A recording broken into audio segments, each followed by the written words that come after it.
have the whole community involved. So reading is an easy way to get started, and sometimes people who read then move on to speak. So you never know. It could happen to you too. The Youth and Family Program will focus on prayer in the month of June. So their topic today is talking to our higher self. The kids are talking to their higher self. Isn't that awesome? Who knew? I'm not sure I knew as a kid. Maybe I did. I probably did. But nobody ever talked with my kid that I had a higher self. Isn't that awesome? Thank you. Our chaplain today is Jenny Nhat. Hi, friends. Come to the microphone. You have to go to the microphone. I'm your prayer chaplain today, and if any of you need prayer, please come back to the Myrtle Room, and I'm happy to pray with you. Thank you.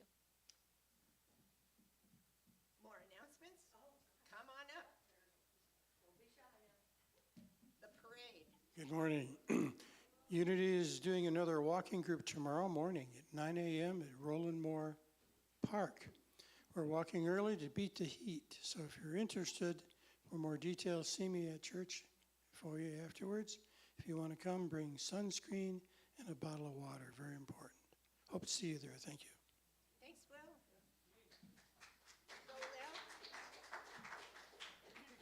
Well, today the marketplace opens, and we're going to be back here. We have about 10 different things available. I'm just going to read some of them. Horse experience, picnic and art on Horsetooth, dinner, a Mexican dinner, a Kentucky or Kansas City barbecue, dog walking, bow and work, iridology, and more to come. Also, outside here, I don't know how I'm going to be in both places at the same time, but I have some garden veggies that I'm selling and some flowers. And all the money will go to Unity. They're $1 or $2 a piece, whatever you want to donate. And they're all good stuff. Thanks.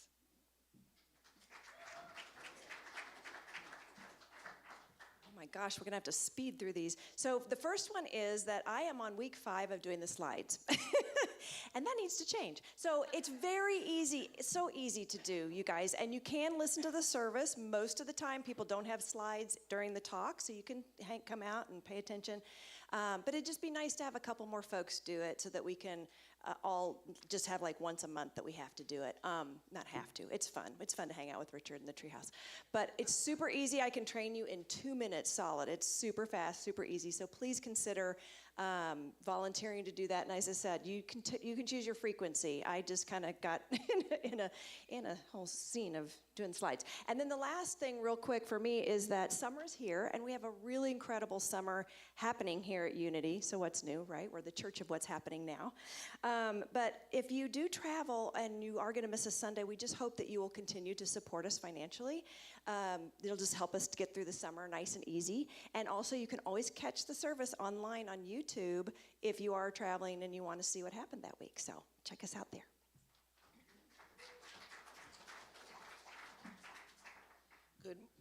Good morning. I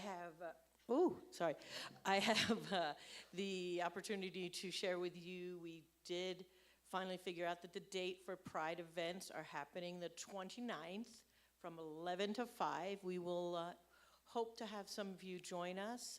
I know a lot of people go away on vacation, but please think about volunteering with us in some way, in some capacity, even if you can't show up on the 29th. So please join us. Oh, gosh, that's right. Thank you, Doug. Well, we would really like it to be Civic Center Park, but someone has changed it on us, and it's at the ranch in Loveland. So it'll be an indoor event. We're not sure how it's going to work, but please join us at the ranch, 11 to 5 on the 29th, or volunteer in any part. Thank you.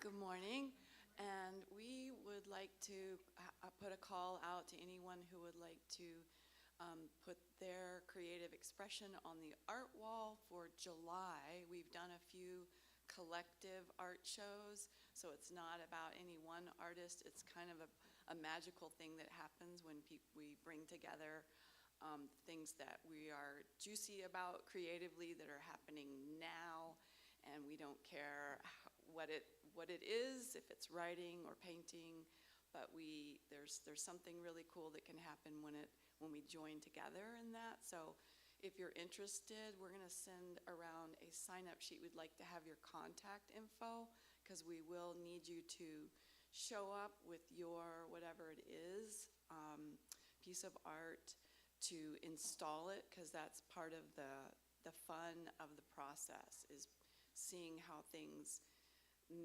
well, I don't want to say magically, the collective consciousness, the spirit, actually, it ends up, we have many different things, but they all seem to have a connection. So please, if you're interested, put your name on and think about what you have, and we'll get it up there for July. So that's coming up quick. Thank you.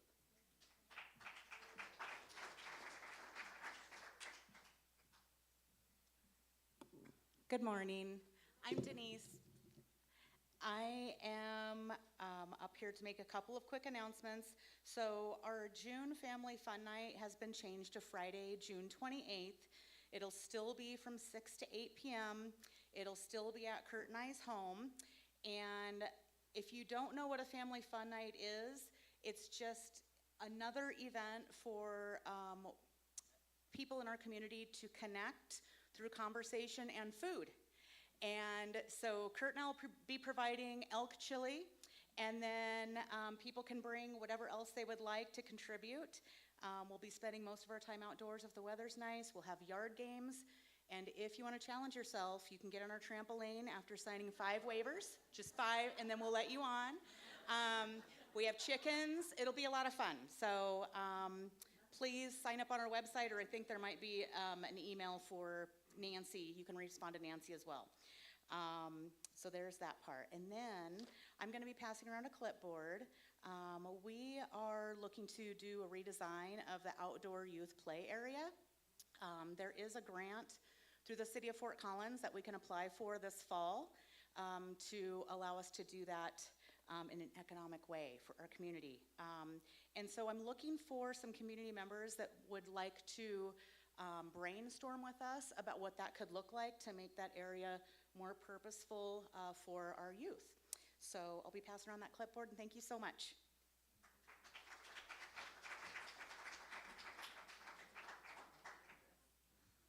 I know, so many announcements, and one more clipboard. June is a very busy month, and we hope not to have a conflict, but we kind of do, maybe not. Different folks can sign up for different things. On Saturday, June 29th, we're going to do our yard sale fundraiser, and I'll get posters up that tell people more about how to give. But right now, I want to just start the sign-up sheet for people who are going to volunteer to help that day. It's kind of a labor-intensive event, but it's a great fundraiser for us every year. And hopefully this is very clear, but if you have questions, you can come see me. Thank you. And just real quick, I figured I'd announce my shows coming up this month. I meant to print out a poster, but I didn't. I'm playing Fossil Creek Food Truck Rally on June 13th. I'm playing Max Line Brewery on June 27th, and then the Magic Rat with Dutch and Hawk on July 6th. Wow, that's a lot of announcements. So the last announcement is the Tibetan monks are coming next week. Woohoo! So John Magny said, you know, how's it going to go? What's the flow? And when we were working with the coordinator, we don't like synchronize. We don't do joint planning. We said we could pick a couple options. We said, let's do the healing ceremony. So we're getting the Tibetan healing ceremony, and then the monks are going to spend time with us for the salad for the soul. And then they're going to have a sleepover at Unity Church. So after that, they'll leave their monk energy with us and we'll be blessed forever. So that's what's coming up. Sounds good. I think it's time to quit doing announcements. All right, let's put our intention on our centering prayer.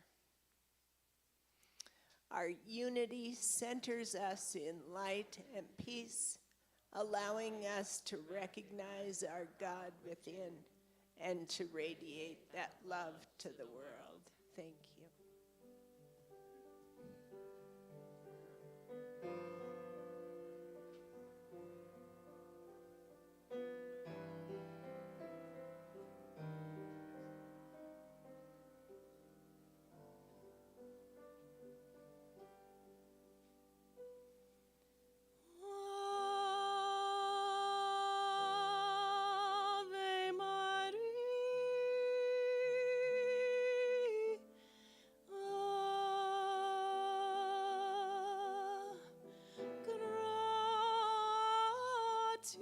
Ave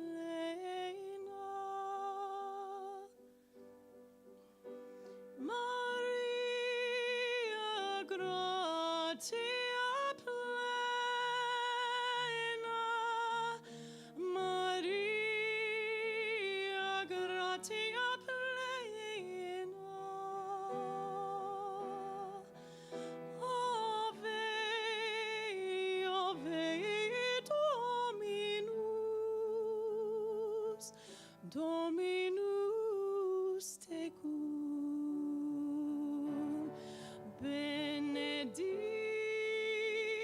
tu in mulieribus, et benedictus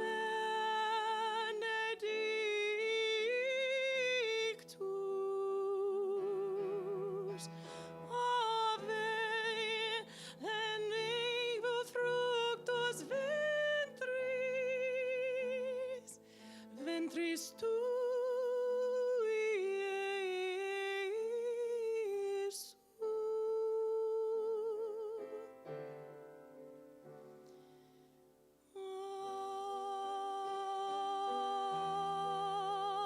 Ave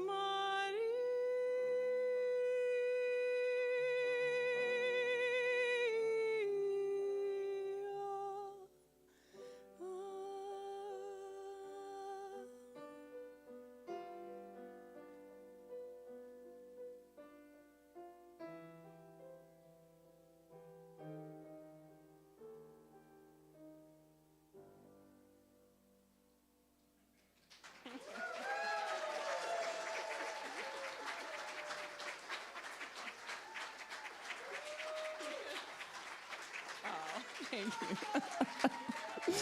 John Magny up here joining me. You may not know I went to school for classical singing, so I figured I'd whip that out on stage. So thank you, and fun to sing the Latin too. Thanks, John. All right, now for our reader, Kellee.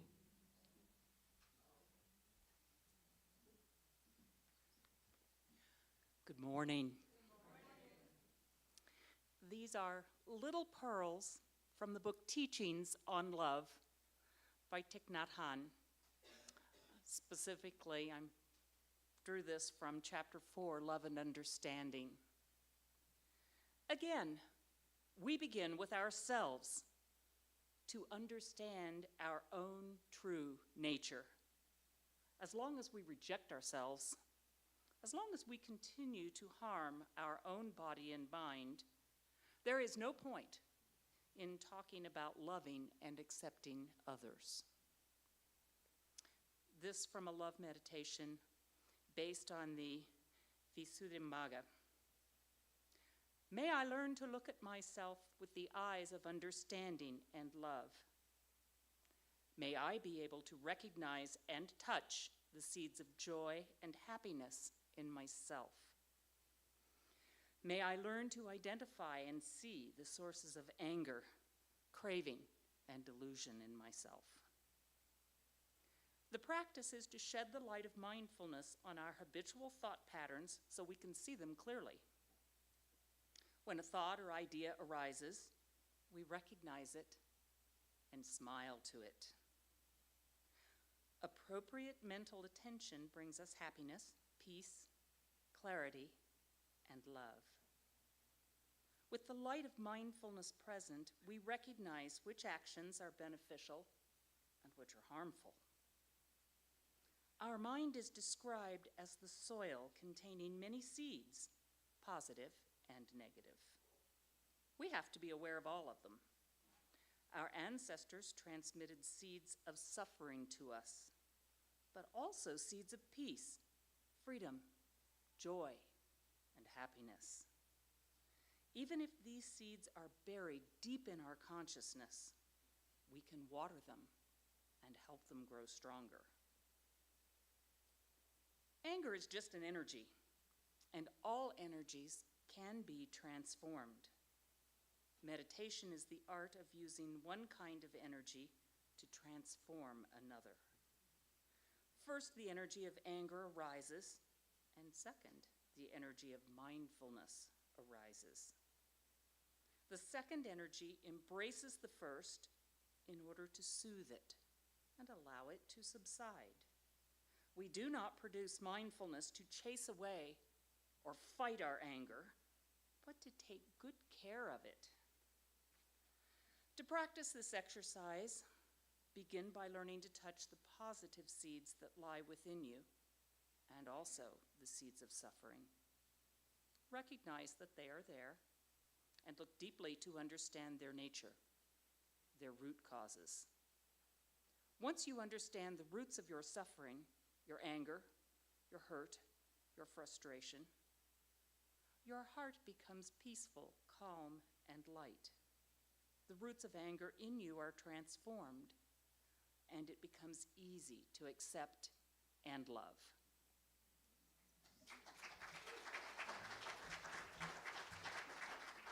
All right, I'd like to welcome up the band and the choir.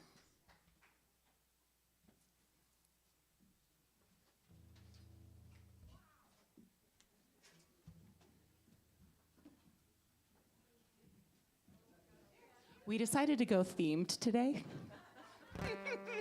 in case nobody noticed. Bunch of old hippies. We chose last week. We were like, oh, this will be perfect. All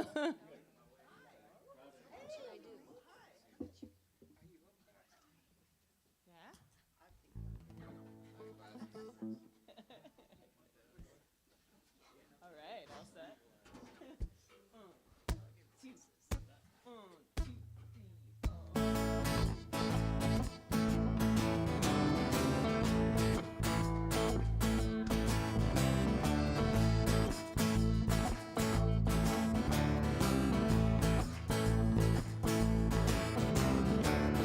When I die and they lay me to rest, gonna go to the place that's the best. When I lay me down to die, I'm going up to the spirit in the sky. Going up to the spirit in the sky. That's where I'm gonna go when I die. When I die and you lay me to rest, I'm gonna go to the place that's the best.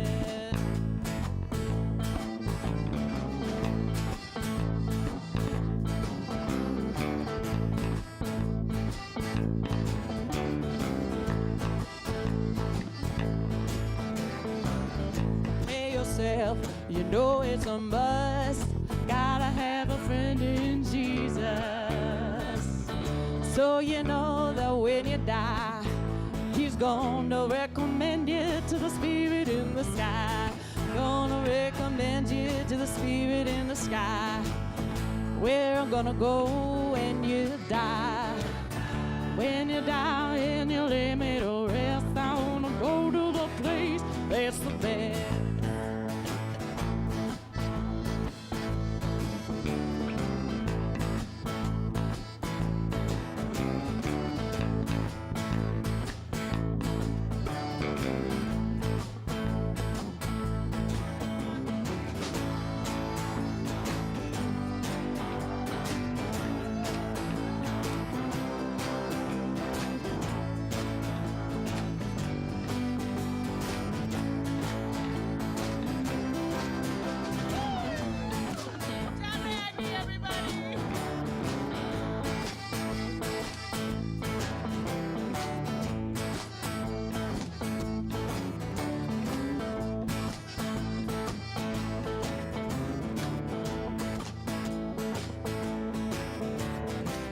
Never been a sinner, I never sinned.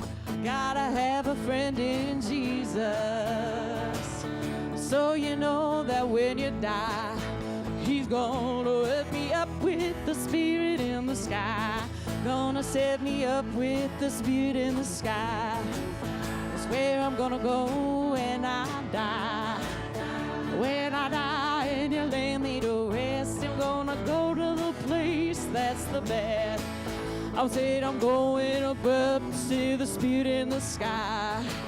That's where I'm gonna go when I die. When I die and you lay me to rest, I'm gonna go to the place that's the best. We're gonna go to the place that's the best.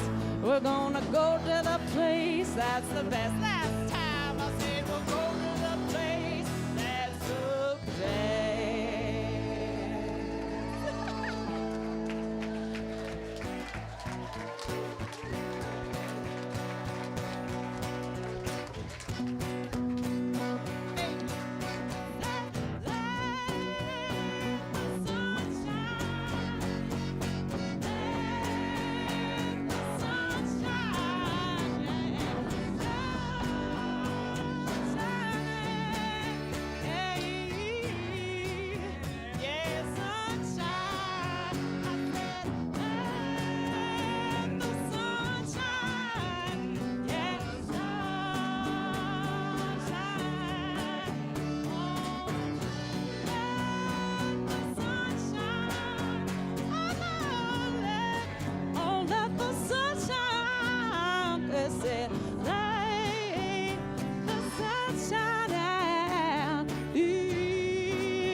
Thank you.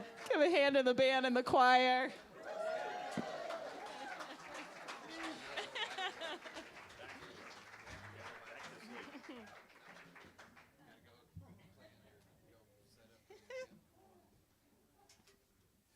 David. Thanks. Can I use your shoulder for a second? Can I lightly use your shoulder? Thank you.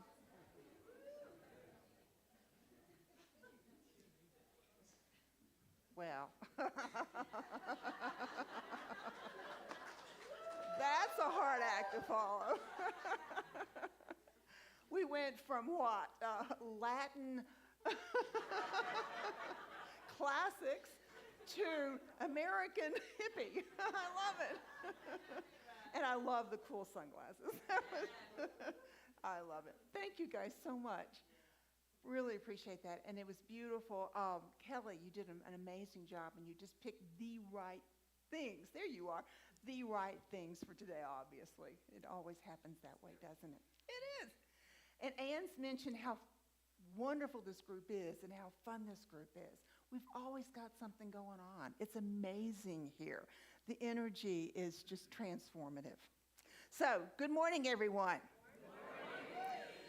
Are we ready? I love what we do here.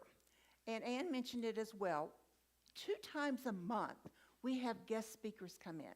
Sometimes it's people from our congregation. Sometimes it's people out of the congregation that are coming in for us. Jim started this, gosh, it's been over a year ago, I think, hasn't it, Jim? I'm not sure where Jim is. But it's been over a year ago. Everybody's pointing. It's been over a year ago that we started this plan. We started with the TED Talks idea. Courtney was in it, and several of us were in that little group there for a while. And it was fun, but I'll be honest with you, I thought this is a great idea. It's not going to last 3 or 4 months, though. That'll be it. A year later, and I don't even think Ann has to really beg or ask too many people. That's amazing. Book to December. That is so, so cool. So I was thinking, why has this been so successful? It's been transformative and so successful. And I think I kind of figured it out. And I'm going to start with this, because I don't think I'm the only person speaking. I'm not speaking for just myself. I think I'm speaking for a lot of people that have been on this stage as a guest speaker. When we step up to this platform, I think it's all of us, we desire, we will so badly to possibly say something that's going to have any importance to it, that's going to have any impact, that somebody might be able to take away a little bit of something from our talk. But the fear side of us will come in and go, are you freaking crazy? You really think that's going to happen? No, man, this is going to be really embarrassing. This is what's going to happen. But the cool thing is, when we go to step down from that platform, we find that we've evolved with a totally different experience than what we stepped up into. We step up here shaking and ready to bolt out the door, and then we step down feeling so loved and so much compassion in the room. How does that work? Well, it works because of this, of what we have built here, the community that we have here. It helps because people relate to stories. It helps us see something within ourselves. It gives us the rawness. When someone's being really honest, there's a certain amount of rawness to it, isn't that? And it's something we can all relate to. We've been there. We felt it. We know it. It's the honesty. It's the sharing, the authenticity, the compassion, the truth, the realness, the oneness that's shared in a mere 20 minutes. Those connections are what we are all about, and it's what we desire more than anything. Those are the qualities that we desire to see as well as give in our own lives. When someone steps up here and opens up their Pandora's box, and it can be a Pandora's box, what we discover, though, is not judgment, but heartfelt compassion. We learn that to be truly impactful in a positive way is a huge plus, because it causes us, each individually, to go deep and subject ourselves to our own personal journey, which means we have to own our experience. Because the depth that we discover isn't something that can be faked. It's real. It's the real deal, people. And everyone relates to realness. Now, at times, it may stir something within us that we're not too thrilled to see at that moment, but we can deal with it, and we will deal with it. We've found that strength, that inner strength. Now, this talk was called From the 8-inch Journey. What is that 8-inch journey? Somebody tell me. From head to heart. Exactly. The journey from our intellectual head, mind, to our compassionate heart is a huge move. It's a huge journey for us. And in fact, I think it's probably the toughest and the biggest that we ever go through. It requires that we respect ourselves enough to move through these swirling thoughts in our head, to trust and allow ourselves to be guided by our heart. The thoughts lead us, but the heart guides us. And that's huge. When we're able to do this, we deepen our ability to experience a transformational change within ourselves. And when we experience it within ourselves, what happens when you're telling your story? We experience it with you, don't we? And we share it, and we have that compassion. We understand. And that's huge. It's huge. It gives us a personal connection, and it's life-changing.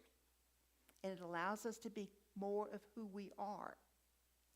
Now, there are a lot of us like me who wanted to absorb everything I could absorb from books and seminars without having to do any of that feeling stuff. Ugh, don't want to do that. This process can be kind of disturbing, and it's scary to learn that the feeling stuff is what the journey's all about. Yeah, but we love sharing our stories, but many of us realize that the story isn't really enough. We find that our story, the part of us that we hold on to for dear life, isn't really the important part. The transformation and the personal growth that we uncover while going through the story is what we're looking for. That's the real part. That's the part that's worth telling over and over and over again to anybody that wants to listen. The story path is simply what we've chosen. It's simply a path. Is it the path? No. Because if it was the path, your story would be the same as mine. And all of our stories are different. So it's a path. So if it's a path, does that mean that we can choose a different path? Of course. We can choose any different path we choose to choose. And when we do that, what's going to happen? It's going to give us a different experience and a different story and a different learning point, isn't it? Marcel Proust was an early 20th century French novelist. And he's quoted as saying, "We do not receive wisdom. We must discover it for ourselves after a journey through the wilderness, which no one else can make for us, no one else can spare us. For our wisdom is the point of view from which we come at last to regard the world." That's that journey. That's that point. As we make this life journey within, we're always going to find that our point of view is going to change. It's going to grow. We're going to evolve. And as we grow, we learn to let go, and we change within. And when we change within, what happens out here? What happens to our world? It's going to change as well, isn't it? It's just a natural part of it. It just happens. But guess what, people? It's never vice versa. It's never vice versa. Change comes from within. All change comes from within. When we can see things differently, we automatically respond differently because it's just there for us. As we open our heart, we find ourselves moving away from the transactional relationships that we find ourselves in with every person, place, and thing in our lives, including ourselves. It's transactional. And we begin building transcending relationships, supportive relationships that support all of us, ourselves, and everyone around us. We find that we have less need to get something, and we discover a greater purpose and more fulfilling desire to give and to be. We discover joy and another's happiness, where before there might have been a little bit of jealousy, but it's not there any longer. It's not necessary. It doesn't work for us anymore. I do a lot of reading blogs written by Jim Parker, founder of the Center for Non-Religious Spirituality. I enjoy his stuff, and I think I like Jim a lot because he was from East Tennessee, where I was. We went to the same college. I didn't know him. I'm much older than him, but anyway, but just knowing that this guy was in the same area that I was in just thrills the heck out of me. So I've never met him and never will, but I have this, like, he understands me. You know, he knows where I came from. Well, Jim's story is that after college, he moved to Nashville, Tennessee, and became the minister of a really large mega church. He led this church for many, many years. Over a period of time, though, he reached a point where it became very obvious to him that he could no longer remain the minister in the church. It no longer represented who he was. It no longer showed his value system. he could not teach what he no longer felt to be the truth. That was a huge decision to have to make. And it's the same thing that we go through with the cornerstones of everything that we have in our lives.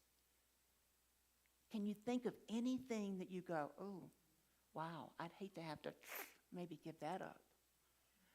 We all have them. We all have them. It's just a thought, or it's a job, or it's something that we can kind of get the idea, it may not be working quite right now, but I'm not ready to give it up. And that's okay. You don't have to. But it's a big step, and it's things that we have to ask ourselves. We have those cornerstones, the core beliefs that we've lived by our entire life. They're part of us, and it may be uncomfortable to uncover them, because when we do take the time and the effort to uncover them, it brings us much richer experiences in life. Because what is happening is, when we're not willing to step out and be our authentic selves, which is a word that's kind of overused, but it's true. We want to be able to be out and express ourselves. When we don't let ourselves do that, we're holding back so much of this beautiful part of ourselves, because it's all based on fear. What else is going to be out there for me? What's going to replace this? I know when I left Christian religion many years ago, I went from Christian religion into a cult. Now, I thought I was going into this really spiritual, wonderful situation. It took me years to realize, same old thing, just a little different view from it. But it was the same thing. So we have a tendency to do that. So we want to make sure that the decisions we're making are based on what we are really looking for and wanting in our lives. And as I said, we can change our story anytime. I want to read a little bit about Jim's story, if you don't mind, because I kind of enjoyed sharing this. He writes, after I left the church, I had the good fortune of befriending a Buddhist scholar who lived nearby. I was all ready to dive into constructing an entirely new and improved progressive belief system to replace my Christian theology. When I mentioned this to my Buddha friend, he said, maybe start with compassion. He said, in my head, I was like, what? Compassion? I want to learn the real stuff. I want enlightenment. I want nirvana. I want those 4 noble truths, the stuff that really matters. Compassion? Although, he says later, compassion was the perfect place for me to start. Eventually, I discovered the telltale sign of true enlightenment is compassion. To be honest, it took me a while to truly understand compassion. I learned that true compassion is not just a knee-jerk emotional response, but it springs from the recognition that every person is your brother and your sister, that we are inseparable, and we're in this together. And at that time, the extent of my compassion was transactional. Been there, done that. And aimed at an object, namely some particular living thing or some human being. It was easy to have compassion for people I loved, or people I was close to, or those that I even just had a positive feeling towards, but not so much for people I did not like, or people that I didn't feel deserved it for personal or other reasons. And we can probably relate to that right now. I deconstructed what I called compassion, and I learned some pretty unsavory things about myself. I found that I was really good at freeze framing people I didn't like, or that I had a problem with. If Bob acted like an asshole, I'd label him this way: Bob the asshole, who doesn't deserve positive regard or compassion from me of any kind. That was until I realized that Bob is also 10,000 other things that are not an asshole. We can choose the one thing that we don't like or have an aversion to in a person and define them by that. We all get fit in our boxes, don't we? Now, but doing this, we turn people into objects. We're not seeing them for who they are. We're turning them into objects. Bob sometimes acts like an asshole, but so do you. And definitely so do I. No person is one thing all the time. Every person is someone different in every moment. I came to a place in my life where I began to see human beings through eyes of kinship and compassion. And as my compassion grew, it shifted from an occasional emotional response to a particular person's plight. It became more of a way of being in the world rather than doing, but being. I had a shift deep within myself in which I understood that there was only one human family, and we all equally share in that same fundamental nature and ground of being. I realized that if I traced my essence back to its source and did the same for my worst enemy, or Bob, I learned that it all traced back to the same source. And I lost my place. I will, won't I? In time, I began to see every human being as my own son and daughter, brother, sister, father, mother. One day, I realized that every human being is me, and I am every human being.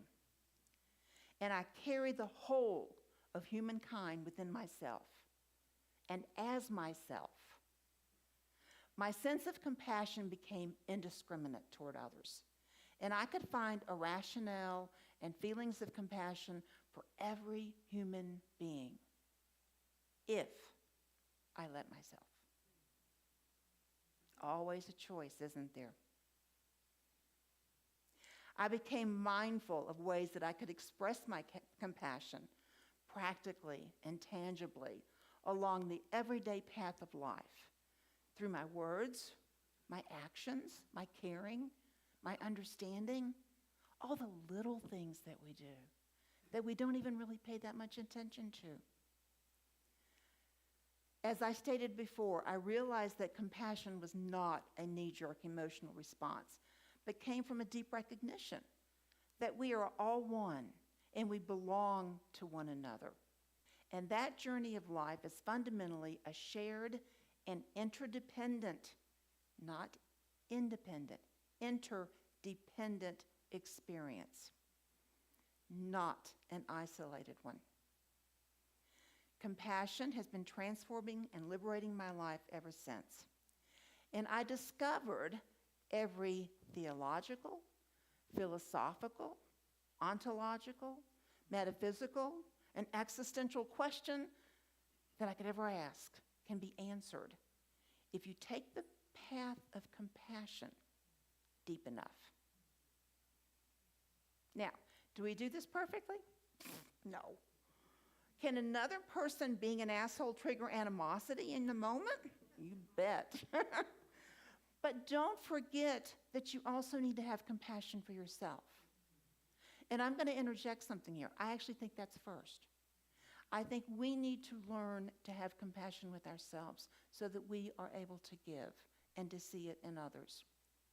Let the animosity come, let the animosity go, and return to a place of compassion. Because with compassion, there are no distinctions between any living things or human beings. One's compassion is impartial. It's equal for all. And true compassion is empty of all judgments. I'm not there yet, but we're working on it.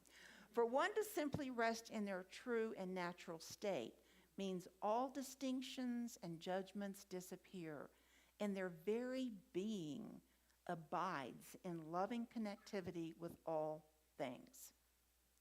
We come to know ourselves as compassion. We're not giving compassion, we are compassion.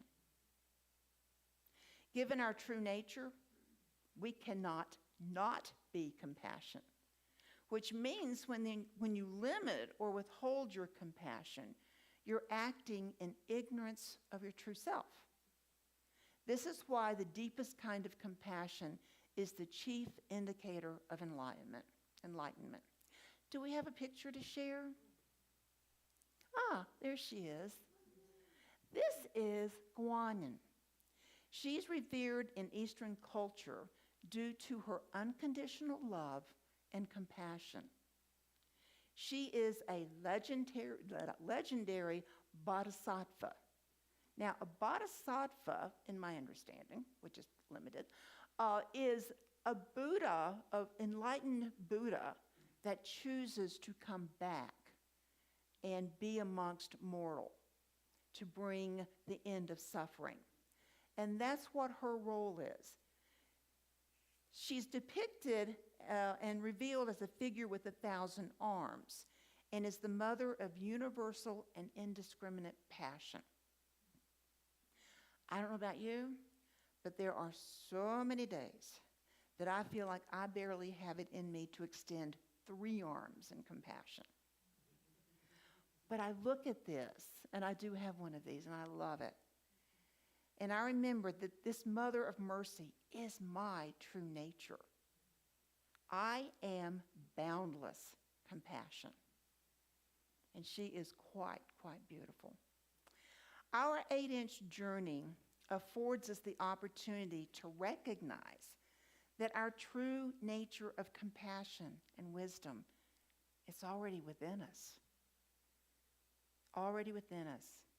And it isn't that complicated. And in fact, it's actually pretty simple. We're the ones that complicate everything. All the enlightenment that we seek is within us right this moment. And there's always a choice. For the goodness of all, I ask you to commit to your own personal journey. Choose compassion as your guide. And I can't wait to hear your stories. Namaste.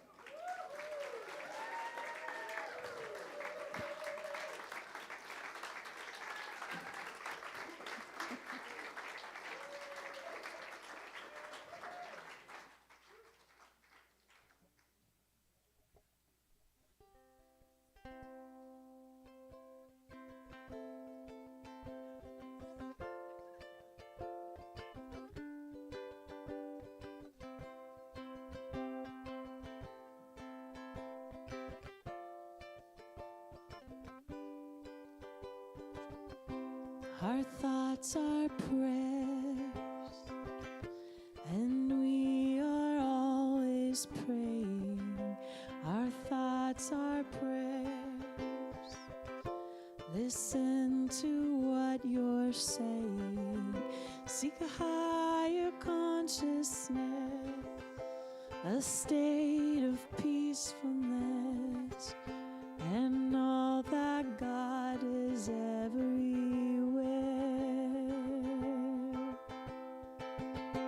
And every thought's indeed a prayer.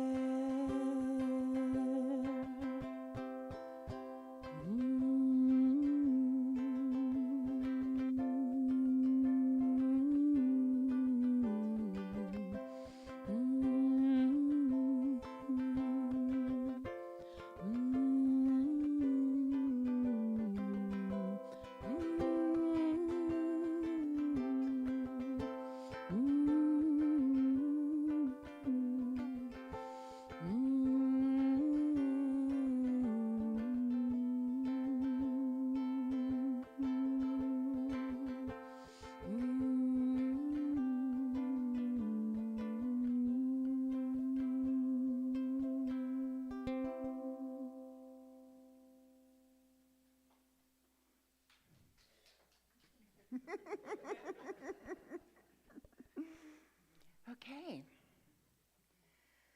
All right, time for a meditation. We're going to go through a really simple one today. It's going to be a kindness meditation. Gosh, I wonder why. All right, I want you to just kind of adjust in your seats a little bit, get comfortable, get your tushies all set in. And when we're relaxed and we're centered, I'm going to ask you to simply send thoughts of kindness and compassion to anyone and everyone that pops in your mind. Don't discriminate. I want you to feel that energy moving through you and know that what you're giving is also being received. All right, so let's just take a few deep breaths to the count of 4. In, 2, 3, 4. Release, 2, 3, 4. In, 2, 3, 4. Release, 2, 3, 4. In, 2, 3, 4. Release, 2, 3, 4. Okay, I want you to begin centering yourself, feeling the energies moving in your body. Start on your neck. If you feel like you need to move your neck a little bit, do move it till it's comfortable.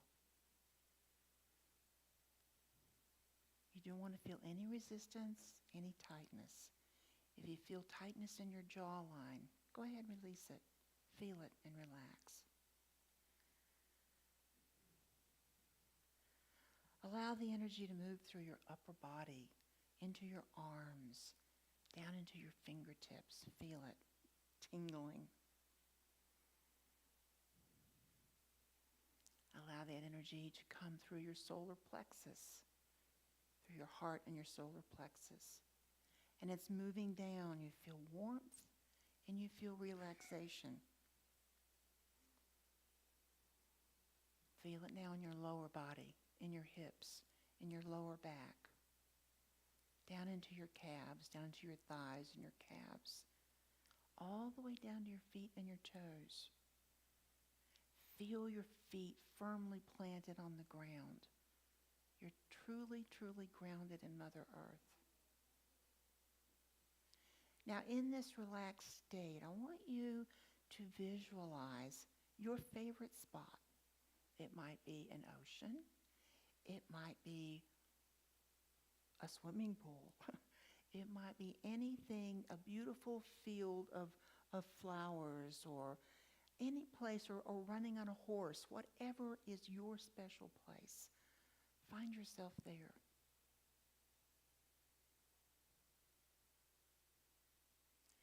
Once you're in that space, allow your mind to send you faces, send you names of those that need your kindness. They need your compassion today. And see them. And take that energy to them. Hand it to them. Surround them with it.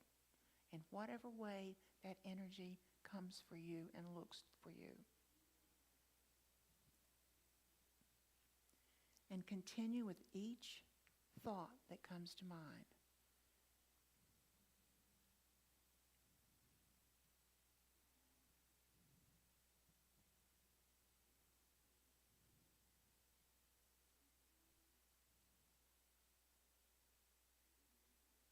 You'll find that as you're giving that energy, you feel yourself receiving. You feel yourself surrounded.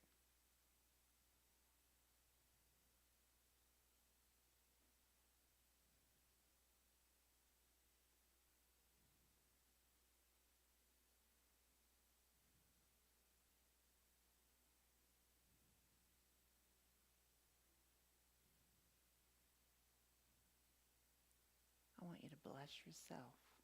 I want you to bless everyone that entered.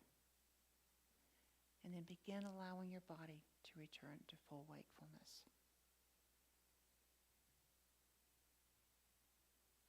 And when you're ready, you can slightly move your arms, slightly adjust in your seat. And as you're doing so, you continue to feel the warmth and the love that was exchanged.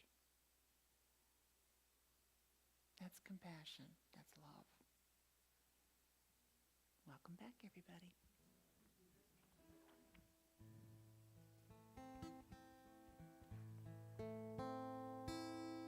May the blessings of God rest upon me. May God's peace abide in me. May God's presence illuminate my heart now and forevermore. May the blessings of God rest upon you. May God's peace abide in you. May God's presence illuminate your heart now and forevermore. May the blessings of God rest upon us. May God's peace abide in us. May God's presence illuminate our hearts now and forevermore. Now and forevermore.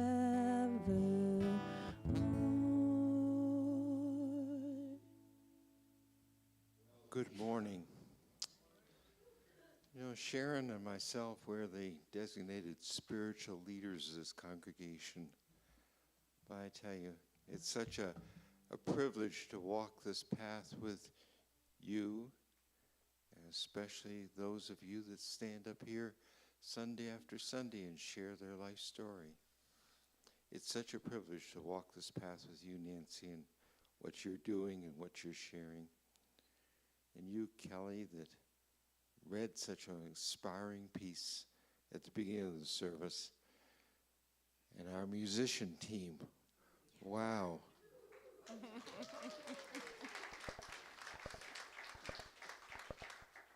This congregation just sets people loose to be, to inspire, to be creative.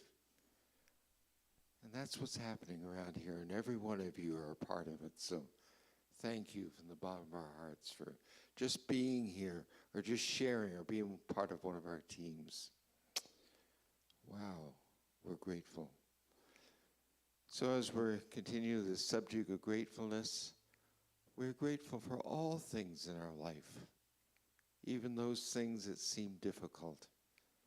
We're grateful for our prosperity. So I invite you to give out of that prosperity. So we'll call the ushers forward, and let's bless our offering with the words on the screen. Divine love through me blesses and multiplies all that I am, all that I give, and all that I receive. Thank you, God. It was perfect. The place where I usually go when in meditation is a beach in Hawaii. And we took an epic hike one day and ended up it was just us, ended up on this beautiful remote beach. And just to lead into this little chant, I'd like to lead us. He ke hao o ma e ma e ma. Ke aloha. And yes, aloha is both hello and goodbye, but it is also love and compassion.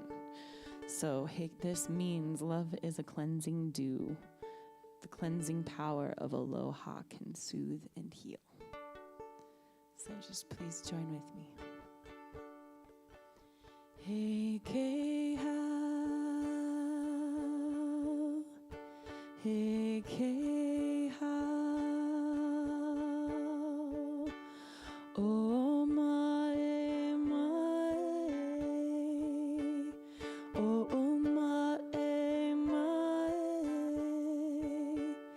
ke aloha.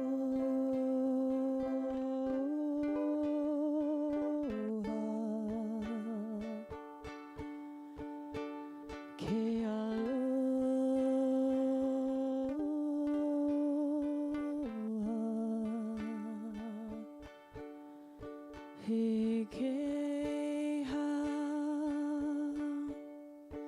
he ha. Oh, oh, my, my, oh, oh, my,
All right, now for the kiddos.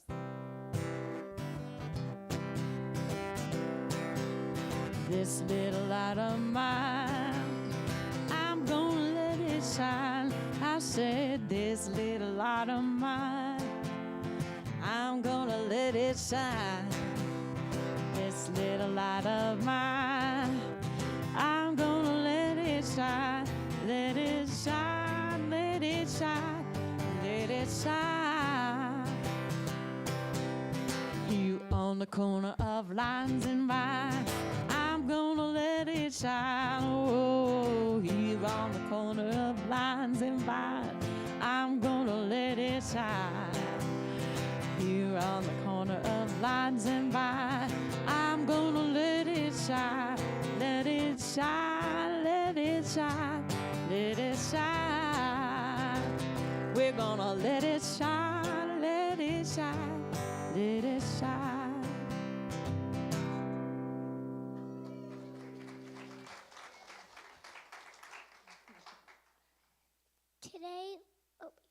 Today we talked about, today we pasted pictures of, basically we pasted pictures on both sides of what we did today, and first we talked about them, and it's like about things that you need, and then things that makes you happy.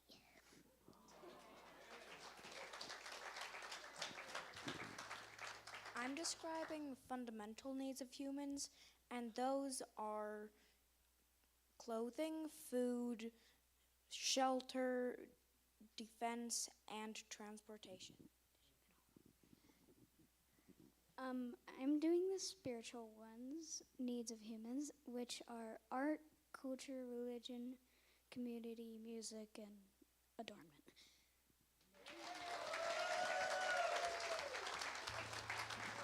Wow.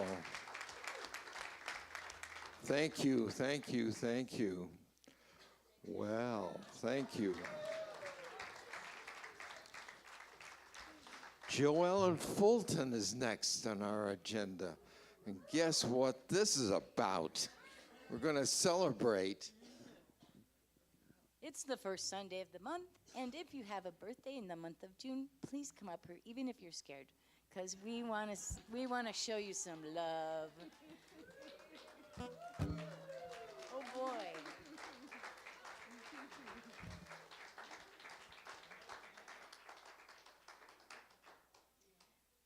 So give us your name and the date of the month.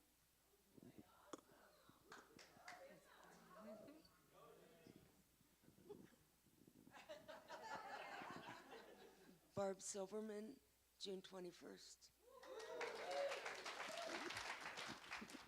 Jim, June 12th.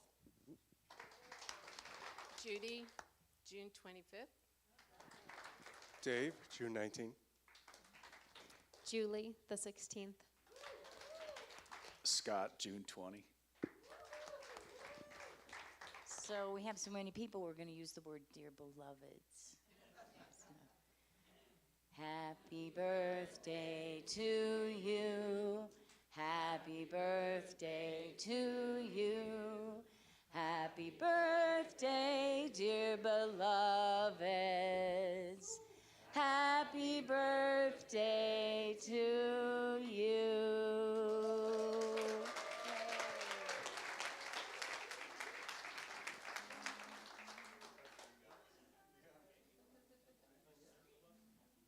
So happy June to all of you. After the service, we've got a chaplain's meeting. So if you're a chaplain, would you meet with Sharon in the roomy room? There is a opportunity to go to lunch with the lunch bunch. Anything else? Where? It's in the bulletin. It's in the bulletin. And next Sunday, excuse me? La Buena Vida, beautiful life. Okay, next Sunday, the monks are going to be here. We trust that you'll join us. And the salad for the soul. So think about bringing something for us to share with the monks, okay? So it's time to circle up. It's time to hold hands with a loved one.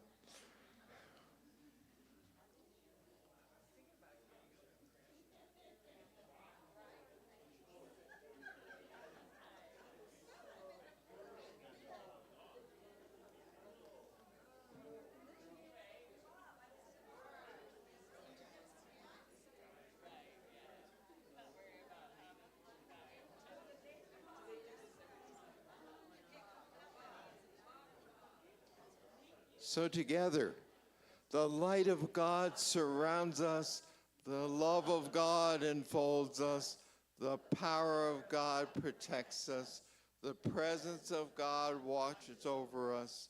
Wherever we are, God is, and all is well.